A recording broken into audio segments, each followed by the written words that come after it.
За судлаач хувь хүний хувьд бол одоо тийм ээ хагас коксын утаагүй түвш нь бол дэлхийд дахинд агаарын бохирдлыг бууруулах одоо хамгийн наандаж авах ёстой шат дараалал гэж байгаа. Тийм ээ энэ нь бол тухайн одоо төслүүдийн хөрөнгө оруулалтаас нь хамаарат орон өөрсдийнхөө нөхцөл байдлаас хамааруулаад ингэж сонгодог.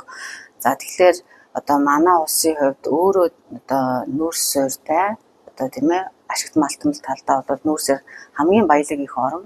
За дээрэс нь агаарын бохирдлыг бууруулах яг энэ шийдэл дээр болохоор сайжруулсан шахмал түвшээс дараагийн алхам болох тийм ээ хагас коксын утаагүй түвшээр одоо агаарын бохирдлын одоо байгаа агаарын бохирдлыг тодорхой хэмжээнд бууруулах бүрэн бололцоотой зөвхөн одоо Монгол эрдэмтдийн судалгаанаас гадна дэлхийд дахинд одоо энэ нь бол судалгаагаар батлагдсан байдаг.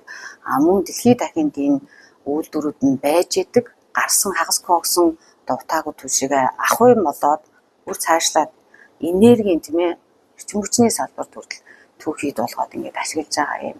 Одоо кейс практикууд маш өргөн дэлгэрсэн юм байдаг л одоо технологи. Нүүрс буюу хагас коксыг үйлдвэрлэх процессын явцад бол хатуу хий шингэн гэсэн 3 төлөв байдалтай бүтээгдэхүүн үүсдэг.